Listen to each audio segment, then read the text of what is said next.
미국 내 코로나19 신규 확진자가 어제 하루 또 6만 3천 명이 나왔습니다. 캘리포니아 등 확진자 급증 지역에선 그동안 추세와 달리 사망률까지 증가세를 보이고 있습니다. 미국의 초중고교 교사 노조들이 다음 달 중순부터 시작하는 가을 학기를 앞두고 대면 수업 거부 방침을 밝혔습니다. 개빈 뉴섬 주지사가 교도소 내 코로나 바이러스 확산을 막기 위해 가주에서 8천 명의 재소자를 조기 석방하기로 했습니다. 미 제약사 길리어드 사이언스는 신종 코로나 바이러스 감염증 치료제 렘데시비르가 이 병에 걸린 중환자 사망 위험을 62% 낮췄다는 내용의 새 연구 결과를 발표했습니다. 뉴욕 증시에서는 주요 지수는 이 신종 코로나 바이러스 감염증 치료제 및 백신 기대 등으로 상승 마감했습니다. 세계 최대 전자상거래 업체 아마존이 직원들에게 보안 위협을 이유로 스마트폰 등에서 동영상 공유 앱 틱톡을 지우라고 지시했다가 몇 시간 만에 실수였다며 이를 번복했습니다. 미국 은행 중에서 직원 수가 가장 많은 웰스파르고가 비용 절감을 위해 연말부터 수천 명을 감원할 준비를 하고 있다고 밝혔습니다. 고 박원순 서울시장의 빈소에는 늦은 밤에도 조문객들의 발길이 이어졌습니다. 사상 처음으로 치러질 예정인 서울특별시장에 대해선 철회해달라는 청와대 국민청원이 하루 만에 30만 명이 넘는 동의를 받았습니다. 미래통합당이 고 박원순 서울시장의 성추행 피소 사실과 2차 피해 가능성 등을 고려해 조문을 보류하기로 했습니다. 70대 한인 남성이 60대 부인을 살해한 뒤 스스로 목숨을 끊는 사건이 발생해 충격을 주고 있습니다. LA 지역 이번 주말 맑은 가운데 곳에 따라 폭염주의보 내려진 곳 있습니다. LA 지역의 내일 낮 최고 기온 89도, 밤 최저 기온 68도입니다. 이상은 이 시간 주요 뉴스입니다. 이 시간 주요 뉴스는 품격은 퍼스트 클래스, 가격은 비즈니스, 아시아나 비즈니스 스위트로 퍼스트의 편안함을 누리십시오. 아시아나 항공 제공입니다. 애청자 여러분 안녕하십니까? 조희정입니다. 안녕하십니까? 이균호입니다. 2020년 7월 10일 금요일 라디오 서울 이브닝 뉴스 1부입니다.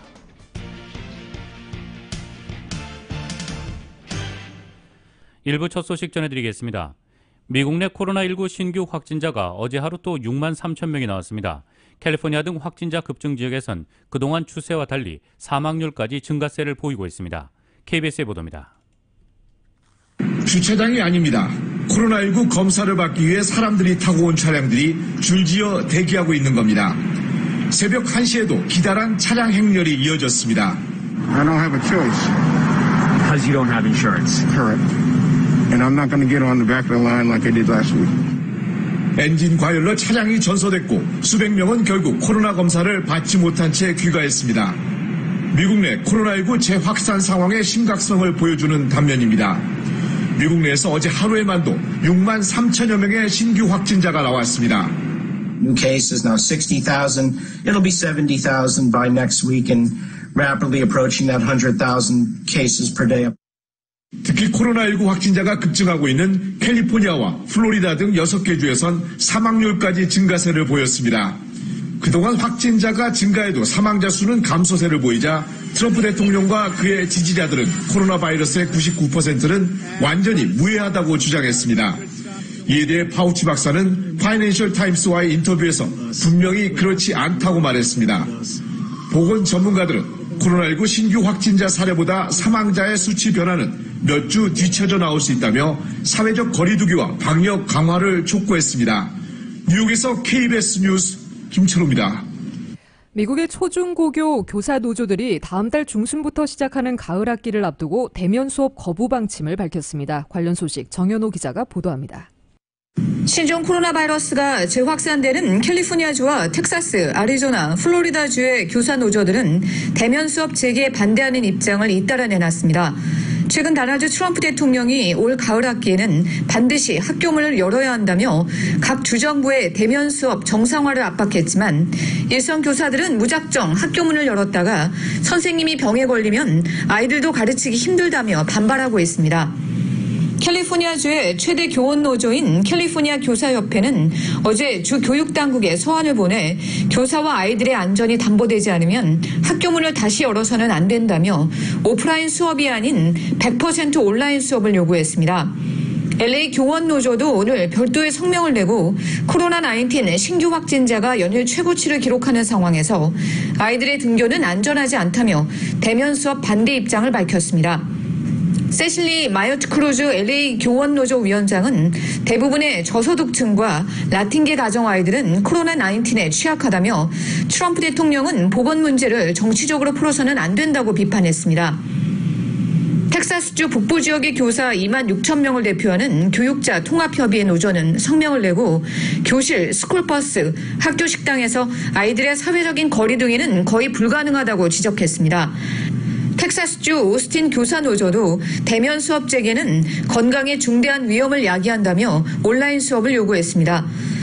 아리조나주는 다음 달 17일부터 대면 수업을 하겠다는 방침을 세웠지만 주 전역의 공립학교 이사들은 더그주시 주지사 앞으로 연대 소환을 보내 대면 수업을 10월까지 연기해달라고 요구했습니다. 플로리다주 최대 교원 노조인 플로리다 교육협회의 패트릭 잉그램 노조위원장은 대면 수업 재개는 무책임한 조치라고 비판했습니다. 이건 단순한 구호가 아니라 생명의 문제라며 제대로 된 계획 없이 학교 문을 열면 사람들이 죽을 수도 있다고 말했습니다.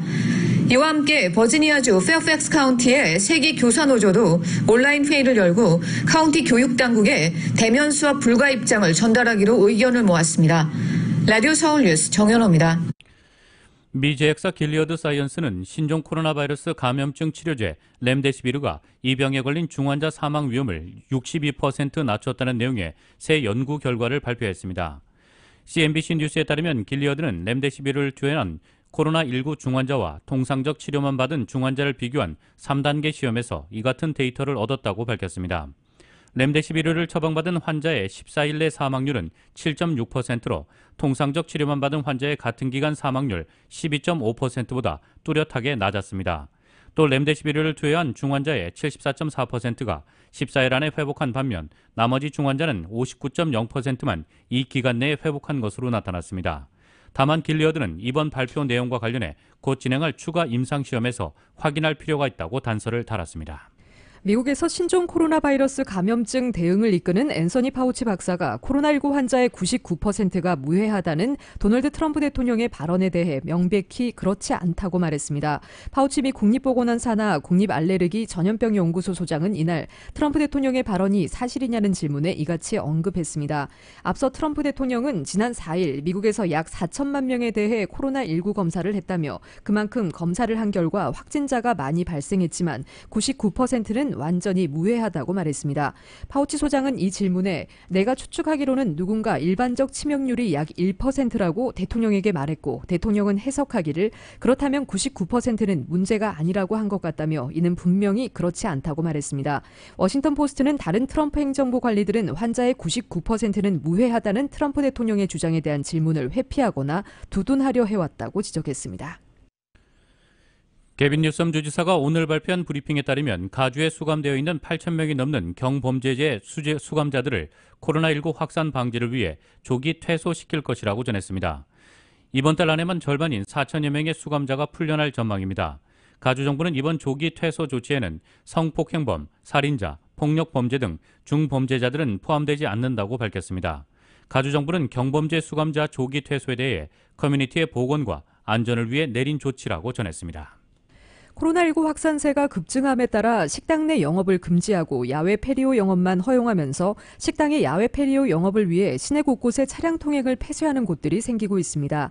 페사디나에서는 오늘부터 콜로라도 블루버드에 위치한 식당들의 패리오 영업을 위해 도로를 폐쇄합니다. 콜로라도 블루버드 선상 양방향에 각각 한 차선씩 차량 통행을 허용하기로 해서 지역을 지나는 운전자들의 통행이 방해받지 않도록 한다는 방침입니다. 오늘부터 유니언 스트리트와 웨스트 레이먼드 애비뉴 북쪽 방면의 도로 한 차선도 폐쇄할 예정입니다. 페사디나시는 식당들의 야외 패리오 영업을 허용하기 위해 오는 25일부터는 콜로라도 블루버드 선상을 따라 더 많은 도로 구간을 폐쇄할 예정입니다. 올드타운 오렌지에서도 글래셀 스트릿을 한시적으로 폐쇄하고 인근 식당들이 야외에서 식사를 제공할 수 있도록 공간을 마련했습니다. 신종 코로나 바이러스 감염증 확산 속 LA 지역 노숙자 수가 증가하며 노숙자 문제가 갈수록 더욱 심각해지고 있는 것으로 나타났습니다. LA타임스는 LA 전역에 노숙자 텐트촌이 다시 증가하고 있으며 인근 주민들은 살고 있는 주택 건너 노숙자 텐트 주변에 흩어져 있는 마약, 술병, 쓰레기로 인한 고충을 토로하고 있다고 보도했습니다.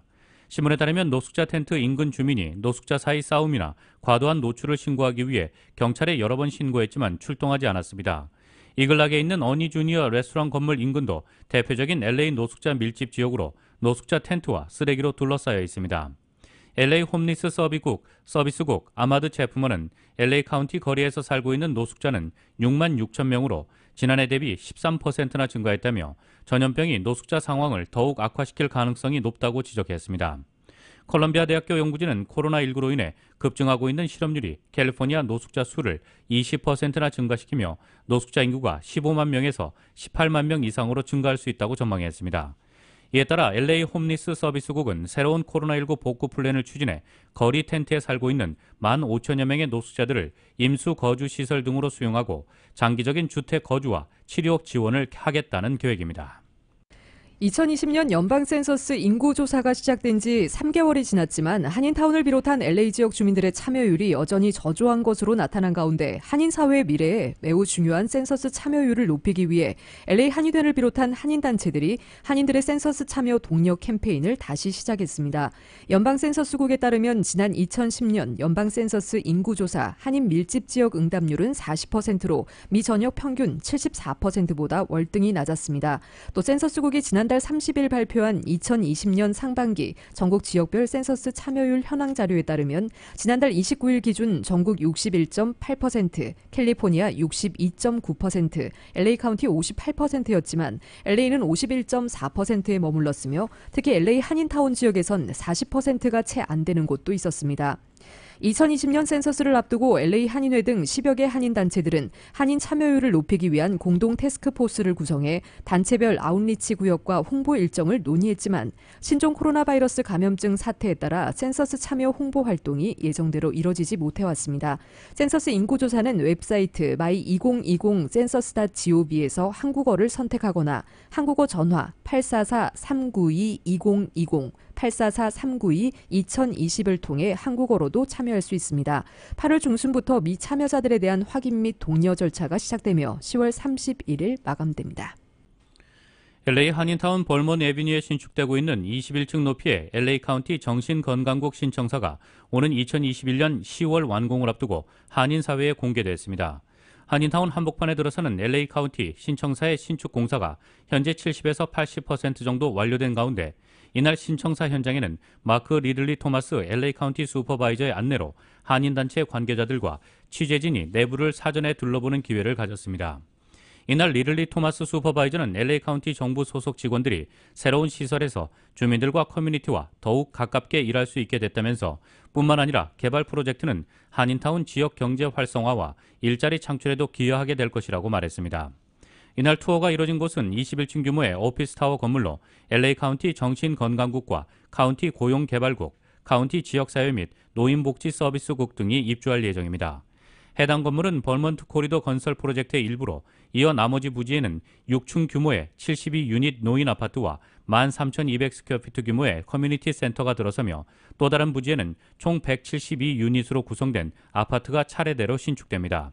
이 프로젝트가 완공되면 벌먼 6가 북동쪽 코너 블락이 카운티 청사와 복합시설들이 들어서 전면 새로운 모습으로 변모하게 되며 특히 건너편에도 벌먼과 6가 남서쪽 코너에 건립된 예정인 한미박물관 건물이 함께 들어설 예정이어서 이 일대가 한인타운의 새로운 중심부로 부상할 전망입니다. 대규모 반인종차별 시위 사태 이후 미 전역의 대학 캠퍼스에서도 학교 경찰 퇴출 문제가 논란의 중심으로 떠오르고 있습니다. LA타임스의 보도에 따르면 미네소타 대학교 학생들이 경찰 과잉 진압에 따른 조지 플로이드 사망을 즉각 비난하고 학교 측에 미네아폴리스 경찰국과 관계를 끝낼 것을 요구했지만 조앤 게벨 미네소타 대학교 총장은 대규모 행사 지원 같은 서비스는 축소했지만 순찰 및 조사 업무에 경찰을 유지한다고 밝혔습니다. 게벨 총장의 발표 후 미 전역 44개 공립 및 사립대학교 캠퍼스가 학교 경찰 퇴출을 위한 청원운동과 대학교에서 경찰의 역할을 재평가하고 경찰 지원금을 학생뿐 아니라 지역사회를 위해 사용할 것을 요구했습니다. USC의 학생운동가들은 캠퍼스 경찰이 과잉이라며 지역 주민들을 위한 저렴한 주택에 투자하고 장학금으로 인근 사우스 LA와 보일하이츠 학생들의 입학을 늘릴 것을 요구하고 나섰습니다. 미 전역 대학교에서 학교 경찰 퇴출 요구가 거세지고 있는 가운데 학교 경찰이 없는 캠퍼스에 대한 우려의 시각도 나오고 있습니다.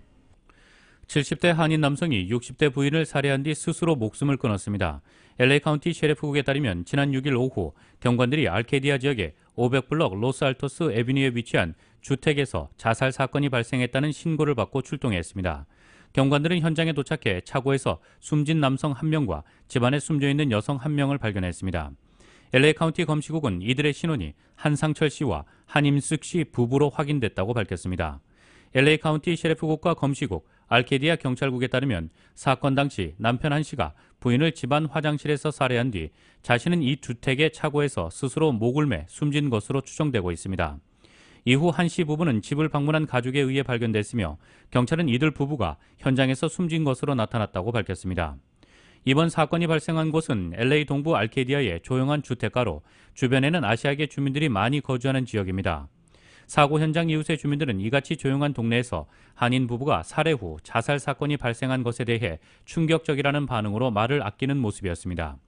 LA 카운티 셰리프국 살인과는 타 해당 사건의 범행 동기 및 경위 등에 대해 수사를 진행하고 있으며 이번 사건에 대한 정보를 알고 있는 주민들의 신고나 제보 전화를 기다리고 있다고 밝혔습니다.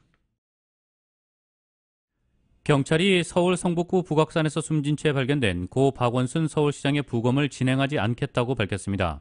서울지방경찰청은 현장 감식을 통해 확인된 현장 상황, 검시 결과, 유족 및 시청 관계자 진술, 유서 내용 등을 종합하면 타살 혐의점은 없는 것으로 판단된다라며 유족의 뜻을 존중해 시신은 부검하지 않고 유족에게 인계할 예정이라고 말했습니다. 박 시장이 숨진 채 발견되면서 박 시장이 최근 전직 비서로부터 성추행 혐의로 고소당한 사건은 공소권 없음으로 처리될 전망입니다. 경찰은 피고발인이나 피고소인이 사망할 경우 공소권 없음으로 송치하게 되어 있는 절차에 따라 통상적인 과정 거쳐서 처리한다는 방침이라고 설명했습니다. 경찰은 다만 송치 시점은 보고서 작성 등 실무적 절차가 필요하니 아직 구체적으로 예상하기 어렵다고 밝혔습니다. 앞서 경찰은 현지 시간 10일 오전 서울 북악산 숙정문과 삼청각 사이 산속에서 소방구조견이 박 시장의 시신을 발견했다고 밝혔습니다. 이 3시간 동안 현장 감식을 마친 뒤 시신은 서울대 병원으로 이송됐습니다. 시신 발견 현장에서는 고인의 가방과 휴대전화, 명함 등의 소지품이 나왔으며 유서는 발견되지 않았습니다. 경찰은 특별한 타살 협의점은 발견되지 않았지만 구체적인 사인에 대해서는 고인과 유족의 명예를 고려해 밝힐 수 없다고 설명했습니다.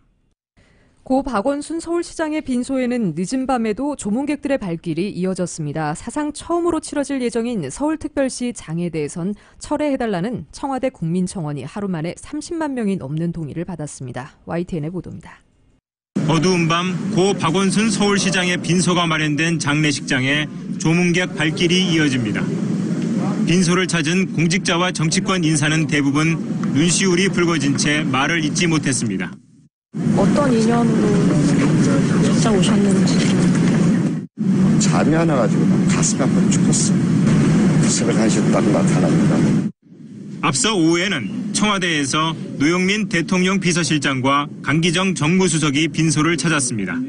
대통령님께서 박 시장님과는 연수원 시절부터 참 오랜 인연을 쌓아오신 분인데 너무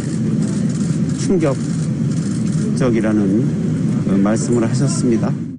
청와대 국민청원에는 숨진 박 시장의 장례를 서울특별시 장으로 치르는데 반대하는 목소리가 점점 커지고 있습니다.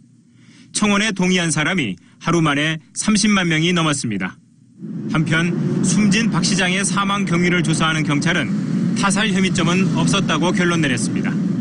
경찰은 유족의 뜻을 존중해 부검은 따로 하지 않고 유족에게 시신을 인계할 예정입니다. YTN 김승재입니다. 미래통합당이 고 박원순 서울시장의 성추행 피소 사실과 2차 피해 가능성 등을 고려해 조문을 보류하기로 했습니다. 통합당 핵심 관계자는 김종인 비대위원장과 주호영 원내대표 등 지도부가 조문하러 가자는 의견이 있었지만 주말 동안 상황을 보고 결정하기로 했다고 밝혔습니다. 통합당은 고인이 과거 비서를 성추행했다는 의혹이 제기된 상황에서 가족장이 아닌 서울특별시장으로 치르는 것이 적절하지 않다는 지적도 고려한 것으로 알려졌습니다. 11월 대선을 앞두고 트럼프 대통령과 바이든 민주당 후보 간 신경전이 가열되고 있습니다. 트럼프 대통령은 바이든 후보를 겨냥해 급진 좌파에 세뇌당했다고 비난했고 바이든 후보는 대선에 승리할 경우 주독 미군 감축 결정을 재검토할 것이라며 트럼프 뒤집기 전략에 나섰습니다. 이어서 미국 소식 KBS의 보도입니다. 트럼프 대통령이 바이든 민주당 후보에 대해 꺼내든 공격 카드는 이번엔 색깔론이었습니다. 바이든 후보가 급진 좌파에 세뇌당했다고 비판했습니다. I think they brainwashed him. He doesn't know where he is. He doesn't know what he's doing. 전날 바이든 후보가 경선 경쟁자였던 진보 성향의 버니 샌더스 상원의원과 손을 잡은 것을 겨냥한 겁니다. 바이든과 샌더스는 민주당 전당대회를 앞두고 사법, 경제, 교육 등 6개 분야에서 110쪽 분량의 정책 권고안을 공개했습니다. 하지만 트럼프 대통령은 정책 권고안에 대한 구체적 비판 대신 급진 좌파가 정권을 잡으면 경찰이 해체되고 증시가 폭락할 것이라고 주장했습니다. 바이든 후보가 내놓은 미 제조업과 첨단 기술 기업 지원책은 자신의 정책을 베낀 것이라고 폄하했습니다. He likes plagiarizing. It's a plan that is very radical left, but he said the right things because he's copying what I've done. But the difference is he can't do it, and he knows he's not doing that. 자신의 정책을 표절했다면서 급진 좌파적이라고 비난한 논리적 모순에 대해선 별도의 설명은 없었습니다. 바이든 후보도 반격에 나섰습니다. 바이든 측은 주동 미군 감축을 포함해 트럼프 대통령이 내렸던 모든 결정을 재검토할 것을 밝혔다고 외신들이 전했습니다. 미 대선까지는 110여일. 대선 결과에 따라 미국의 대내외 정책의 향배가 크게 갈릴 것으로 보입니다. 워싱턴에서 KBS 뉴스 서지영입니다. 트럼프 대통령은 신종 코로나 바이러스 감염증 사태로 인해 중국과의 관계가 심하게 손상됐다면서 지금은 2단계 무역 합의를 생각하지 않는다고 밝혔습니다. 트럼프 대통령은 플로리다주 방문을 위해 이동하는 전용기 기지 내에서 기자들과 만나 이같이 말했습니다. 트럼프 대통령은 2단계 무역 합의 가능성이 있는지 논의 중인지에 대한 질문에 지금은 그것에 관해 생각하지 않는다고 말했습니다. 트럼프 대통령은 중국과의 관계가 심각하게 손상됐다며 그들은 전염병을 막을 수 있었지만 그것을 막지 않았고 그들은 그것이 우한에서 중국의 나머지 지역으로 들어가는 것을 막았고 그들은 전염병을 막을 수 있었지만 그렇게 하지 않았다고 말했습니다. 이어 트럼프 대통령은 그러면 2단계 합의가 없는 것이냐는 질문에 솔직히 나는 다른 많은 것들을 염두에 두고 있다고 말했습니다. 그러나 더 자세한 내용을 밝히지는 않았습니다. 미국과 중국이 지난 1월 합의한 1단계 무역 합의는 중국이 농산물을 포함해 미국산 제품을 대규모로 구매하고 미국은 당초 계획했던 대중 추가 관세 부과를 철회하는 한편 기존 관세 가운데 일부 제품에 대한 관세율을 낮추는 것을 뼈대로 합니다. 중국은 농산물과 공산품, 서비스, 에너지 등의 분야에서 향후 2년간 2017년에 비해 2천억 달러 규모의 미국산 제품을 추가 구매하기로 했습니다. 그러나 코로나19 확산 책임을 둘러싸고 미국과 중국 간 공방이 이어져 온 데다가 최근 홍콩 국가보안법 문제를 놓고 긴장이 고조되는 등 양국의 갈등이 더 깊어져 1단계 합의 이행과 2단계 협상 논의가 순탄치 않을 것이라는 관측이 나오고 있습니다. 미국 은행 중에서 직원 수가 가장 많은 웰스파고가 비용 절감을 위해 연말부터 수천 명을 감원할 준비를 하고 있습니다. 블룸버그 통신에 따르면 직원 수가 26만 3천 명에 이르는 웰스파고가 궁극적으로 수만 개의 일자리가 없어질 수 있다는 감원 계획안을 만들고 있다며 이같이 전했습니다. 다른 은행에 비해 웰스파고의 비용 압박이 심각한 상태라면서 10여 년 만에 처음으로 분기 손실을 기록할 것이라는 전망도 나오고 있다고 설명했습니다. 블룸버그 통신은 그러나 웰스파고가 아직 구체적인 감원 규모를 정하지 않은 상태라며 다음 주 분기 실적 발표 때도 계획을 구체화하지 않을 것 같다고 덧붙였습니다. 이후 은행업계는 신종 코로나 바이러스 감염증 대유행에도 지금까지 대규모 해고를 거부해왔는데 웰스파고의 감원 계획이 불어나는 대출 손실에 직면한 은행업계 전반에 어두운 선례가 될 수도 있다고 말했습니다. 세계 최대 전자상거래 업체 아마존이 직원들에게 보안 위협을 이유로 스마트폰 등에서 동영상 공유 앱 틱톡을 지우라고 지시했다가 몇 시간 만에 실수였다며 이를 번복했습니다. 틱톡은 중국 정보기술업체 바이트댄스가 소유한 소셜미디어로 중국뿐 아니라 미국에서도 10대에서 20대 젊은 층에서 높은 인기를 누리고 있습니다. 보도에 따르면 아마존은 직원들에게 보낸 이메일에서 아마존의 회사 이메일에 접근할 수 있는 모든 기기에서 틱톡 앱을 반드시 삭제하도록 했습니다. 그러면서 이날까지 기기에서 틱톡을 삭제한 직원들만 모바일 기기를 통해 회사 이메일을 열어볼 수 있다고 밝혔습니다. 다만 아마존은 직원들이 노트북의 인터넷 브라우저로 틱톡을 이용하는 것은 허용했습니다.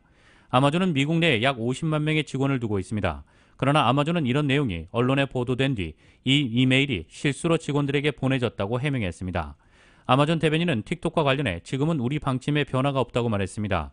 아마존의 이번 움직임은 미국 정부가 틱톡을 미국 시장에서 퇴출하겠다며 다각적으로 압박하는 가운데 나온 것입니다. 한국 소식 전해드리겠습니다.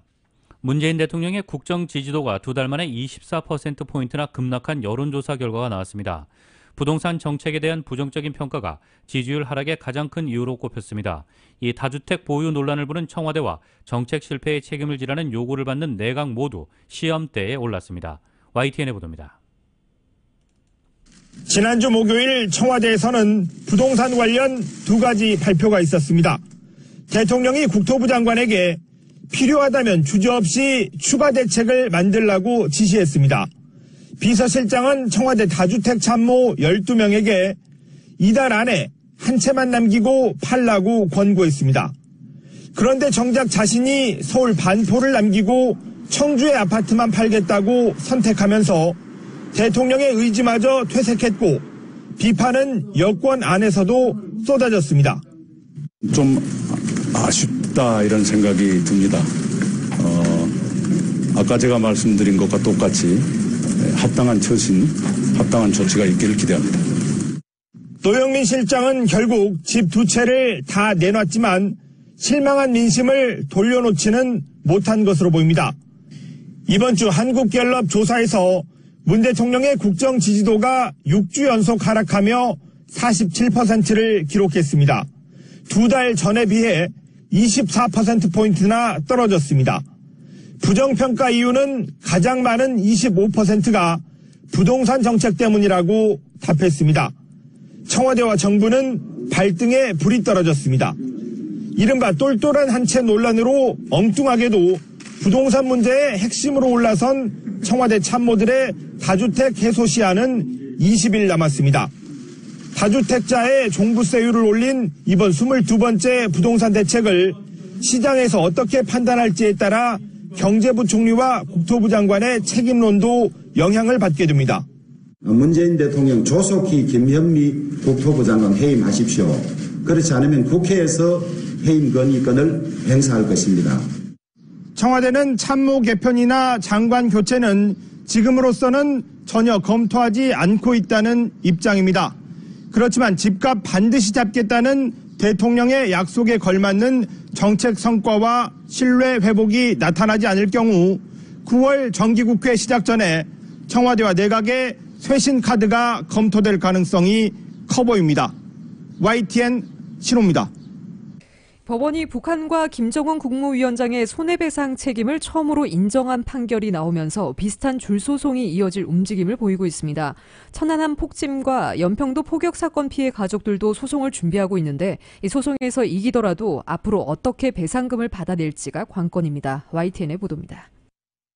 지난 7일 법원은 북한 정부와 김정은 국무위원장이 6.25 전쟁 당시 북한에 억류돼 강제노역을 당한 국군포로들에게 2,100만 원씩 배상하라고 판결했습니다. 북한과 김 위원장에 대한 우리 법원의 재판권과 손해배상 책임을 인정한 국내 첫 판결이었습니다. 김정은이가 저지른 불법행위에 대해서 우리 법원이 재판권을 행사해서 판결을 선고할 수 있는 길을 열어놓은 이정표적인 판결을 했다. 이후 북한을 상대로 비슷한 소송을 내려는 움직임이 이어지고 있습니다. 우선 다른 국군포로 21명이 조만간 차례로 같은 취지의 손해배상 청구 소송을 낼 예정입니다. 천안함 폭침과 연평도 포격 도발로 피해를 입은 가족들도 소송 의사를 밝혔습니다. 6.25 전쟁 납북 피해자의 후손들도 이달 말 2차 소송을 준비하고 있습니다. 송기정 일장기 말소 사건의 주역 이기룡 기자 등 납북 피해자 10명의 후손은 지난달 6.25 전쟁 70주년을 맞아 이미 소송을 냈습니다. 무슨 죄를 지었기에 납북이 되셨는지 알 길이 없고 세월만 흘러갔는데 덧없이 흘러간 세월이 너무 허망하기만 합니다. 문제는 승소하더라도 북한으로부터 배상금을 어떻게 받을지입니다.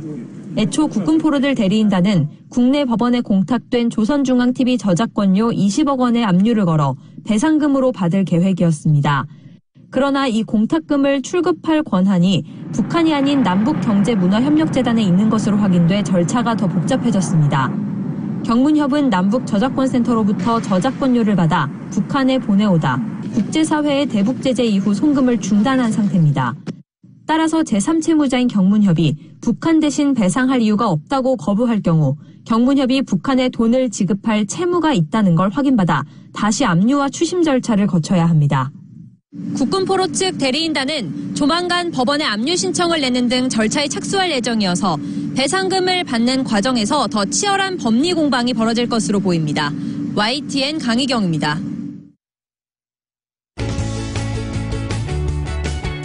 헬스 에브리데이.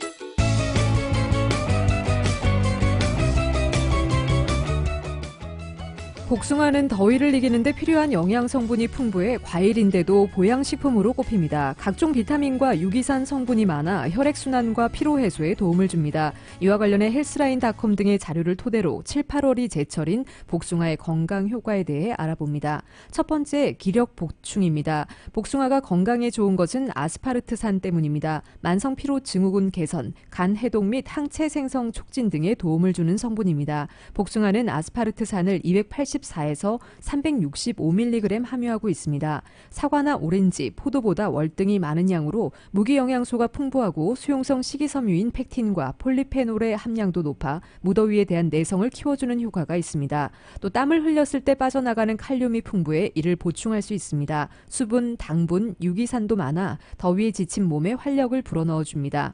두 번째, 면역력 강화입니다. 복숭아 영양소는 껍질에 많이 들어있습니다. 혈액순환, 피로해소, 해독작용, 면역기능 강화 등의 도움을 받으려면 껍질을 먹어야 합니다. 과일용 세척제 등으로 잘 씻어 먹으면 됩니다.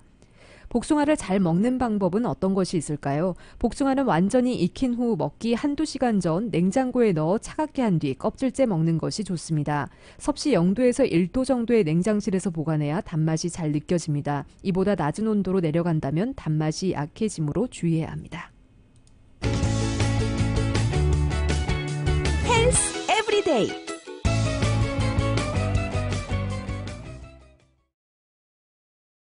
뉴욕 증시에서 주요 지수는 신종 코로나 바이러스 감염증 치료제 및 백신 기대 등으로 상승했습니다. 뉴욕 증권거래소에서 다우 지수는 전장보다 369.21포인트, 1.44% 상승한 26,075.30의 거래를 마쳤습니다. S&P 500 지수는 전장보다 32.99포인트, 1.05% 오른 3,185.04에 기술주 중심의 나스닥 지수는 69.69포인트, 0.66% 상승한 1,617.44에 장을 마감했습니다. 나스닥은 사상 최고치 경신 행진을 이어갔습니다. 다우지수는 이번 주 1%가량 상승했습니다. S&P 500 지수는 약 1.8%, 나스닥은 4%가량 올랐습니다. 시장은 코로나19 확산 및 치료제 관련 소식과 주요 경제 지표, 미중 간 갈등 등을 주시했습니다. 미국에서 코로나19 확진자 수가 하루 6만 명 내외 급증하는 등 불안한 상황이 지속하고 있습니다. 업종별로는 금융주가 3.48% 급등했고 에너지도 3.25% 올랐습니다. 커뮤니케이션은 1.96% 올랐지만 기술주는 0.03% 하락했습니다.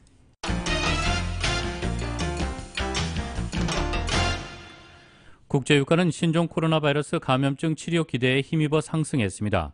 뉴욕 상업거래소에서 8월 인도분 서부 텍사스산 원유는 전 거래일보다 배럴당 2.4% 오른 40.55달러의 거래를 마쳤습니다. 런던 ICA 선물거래소의 9월물 브렌트유는 현재 배럴당 2.15% 상승한 43.26달러에 거래되고 있습니다. 미 제약사 길리어드 사이언스에서 만든 렘데시비르가 코로나19 중환자 치료에 효과를 보였다는 연구 결과가 발표된 데 힘입어 전날 40달러 선을 내줬던 서부 텍사스산 원유가 반등세로 돌아섰습니다.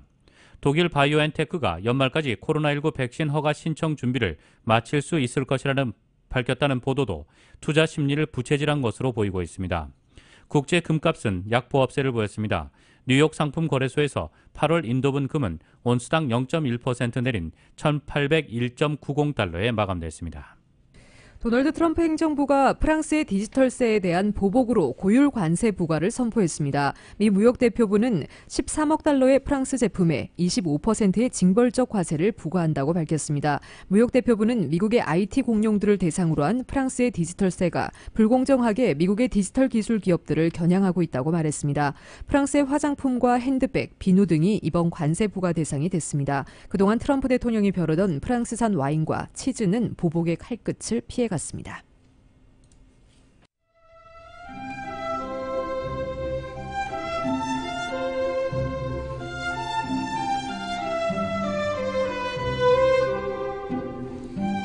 7월 12일 금요일 오늘 밤과 내일 날씨입니다. 이번 주말 동안 한여름 더위가 찾아오겠습니다. 이번 주말 남가주 대부분 지역의 낮 최고 기온 90도에서 100도를 웃돌겠고 토요일 오전 11시부터 일요일 밤 8시까지 주말 동안 남가주 대부분 지역에 폭염주의보 또는 폭염경보가 발령된 상태입니다.